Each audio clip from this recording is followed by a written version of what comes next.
In May 1980, mothers gathered in the alleyways in Gwangju with cauldrons and fire. As military paratroopers violently suppressed the democratic protest, these women transformed their kitchens into stations of resistance, making rice balls with their bare hands to feed young fighters. Food is how they fought back. These rice balls fueled an uprising and the fight for democracy.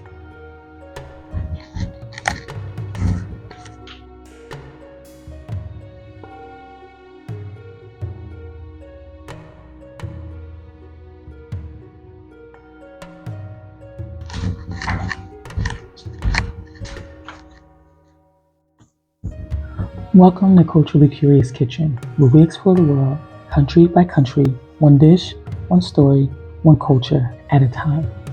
In each episode, we'll visit a different country, cook a traditional dish, and share the stories of communities who preserve culture and memory through food, even in the face of loss. Today, we're traveling to Gwangju, South Korea, where in 1980, ordinary citizens rose up against military dictatorship. For 10 whole days, mothers, grandmothers, and street vendors made Jumeokbap, simple rice balls to feed democracy fighters. Today, we'll make Jumeokbap filled with kimchi while exploring how these humble foods sustained one of South Korea's most important democratic uprisings. Let's begin. Gwangju is a major city in southwestern South Korea. Nestled at the foot of Mount Mungjusan, this city represents the heart of South Korean democratic resistance. From colonial-era uprisings to student movements, Gwangju's history created a culture where standing against injustice became part of community identity. The Jeolla province, where Gwangju is located, had long been targeted for exploitation because of its abundant natural resources. The region became associated with political dissent and liberal activism. Under military dictator Park Chung-hee from 1961 to 1979, the government favored Park's native Gyeongsang province while systematically neglecting Jeolla. When Park was assassinated in October 1979, General Chung Doo-hwan seized power through military coup. And on May 17, 1980, Chung declared martial law across South Korea. The very next morning, May 18th, students gathered at Chonin National University to protest its forced closing. By 9:30 a.m., approximately 200 students stood in front of the school. Around 10 a.m., soldiers charged. The protests moved downtown to the provincial office, and by day's end, 2,000 people had joined. What followed was brutal. Soldiers indiscriminately clubbed demonstrators and bystanders.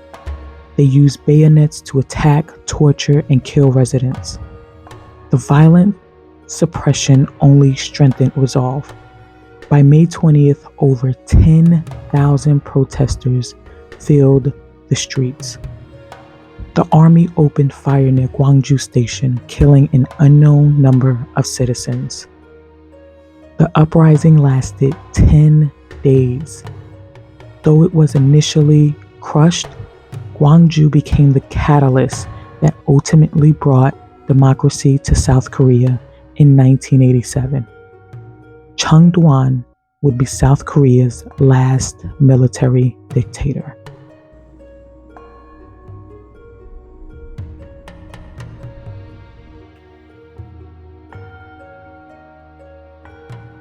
Before we prepare the rice balls that sustained the uprising, we need to understand Korean food culture. Kimchi represents community traditions, families gathering to prepare food together, sharing labor and stories. In May 1980, these traditions became tools of resistance. Jumeokbap literally translates to fistballs, rice packed tightly with bare hands. These simple rice balls sustained protesters fighting for democracy.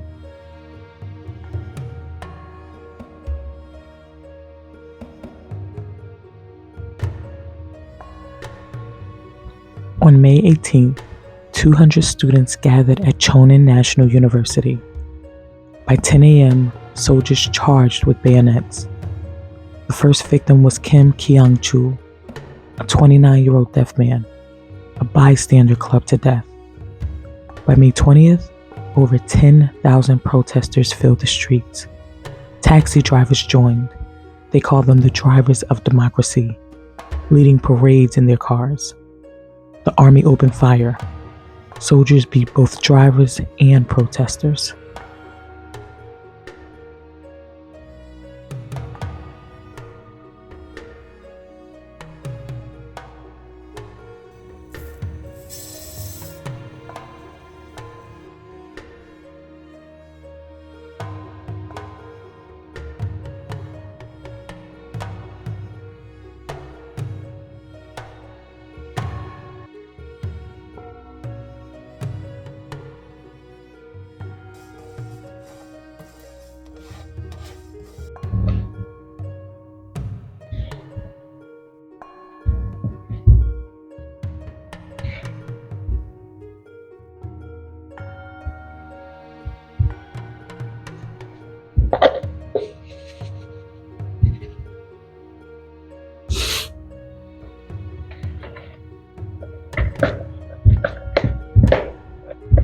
Now that we have all our ingredients ready, let's make the rice balls.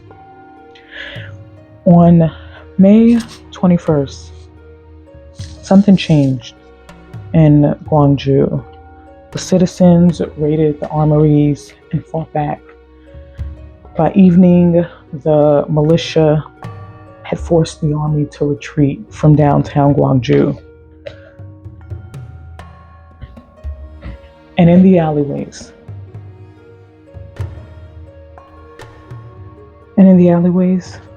mothers were fighting in their own way. Young Ja was just under 30 years old, a labor union leader. She remembers packing hot rice with her bare hands at Yangdang Market.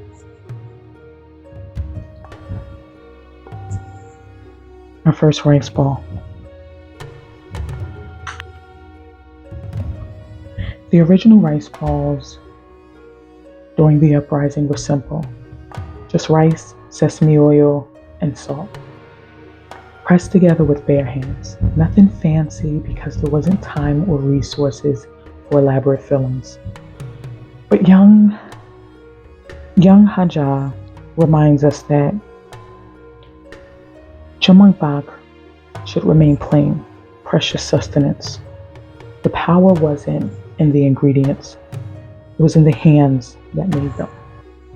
Young remembers even the gruffiest freedom fighters softening when offered Jumeokbap with conversation. No one asked names. Students, laborers, trash pickers, all called the rice packing women mother, granny, auntie, big sister. Gwangju mothers gathered in the alleyways with cauldrons. They patted young fighters on the back, fed them rice balls, and asked them worriedly, "How are you doing? Are you all right?"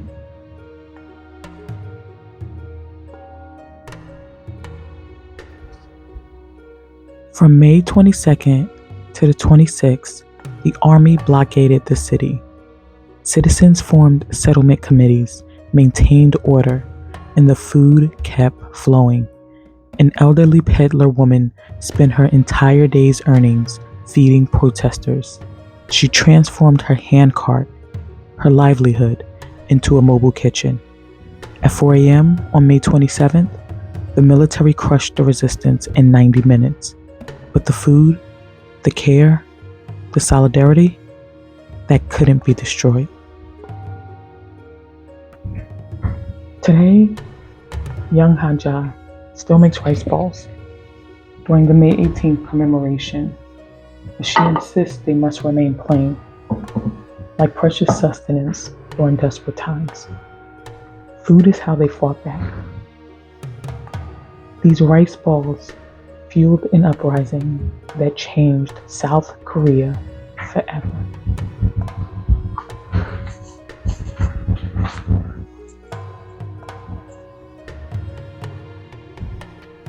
The rice balls are done.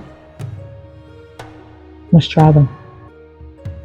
This is the one without kimchi.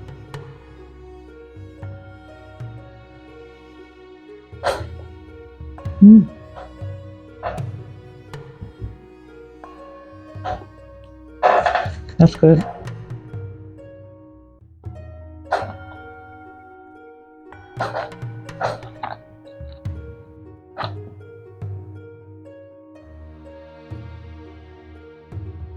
Let's try one with kimchi.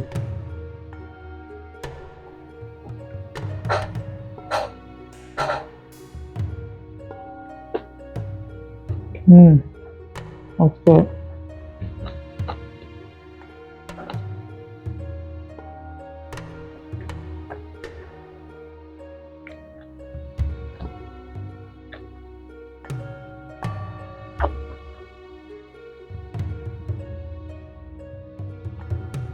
The kimchi adds such a unique flavor to it that I really like.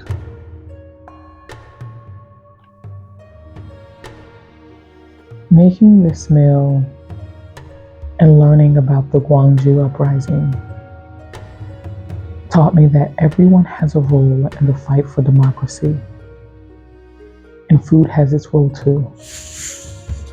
Food is how some governments oppress communities. But in Gwangju, this South Korean community used food as a tool of resistance, sustaining fighters' endurance through simple rice balls. Food and community don't exist separately. They create each other. Every meal shared creates connection. Every act of feeding someone is an act of care that strengthens that bond. In my own community and in my family, food is at the core of every event. Whether a celebration, a funeral, or protest, food is there nourishing us through and until the next gathering. Young Hanja and all the mothers, grandmothers, aunties, big sisters, the women of the uprising, reinforced my belief that progress can't happen without women. When you feed someone, you're saying you belong here. You matter. We're in this together. That's what those women understood. They gave everything they had, fighting from their kitchen with the same courage as those who carried weapons. These fighters weren't preserving culture. They were progressing it. They wanted tradition without oppression, freedom without fear. The most striking part, this isn't ancient history. This was 1980, just 7 years before South Korea achieved democracy in 1987, which was just 2 years before I was born. We often talk about these democratic struggles as distant past, but Gwangju shows us that these fights are recent, ongoing. As someone watching democratic institutions be challenged right here in America and my own country, the Gwangju Uprising felt urgent, not historical. It was a privilege to make this meal in honor of those who fought for democracy in Gwangju, And it reminds me that this fight still continues in different parts of the world today. The women of the uprising showed us that everyone has a role in the fight for democracy. They used food as their tool of resistance and sustained the entire movement from their kitchens and alleyways. Their story reminds me that resistance is a part of culture, whether Korean culture or my own. Communities need fuel to fight, and food provides that fuel while building bonds that make resistance possible. I'd love to hear from you. What dish connects you to your heritage or sustains you through difficult times? And what country or story should I explore next? What part of the world's food and cultural history are you curious about? Share in the comments below.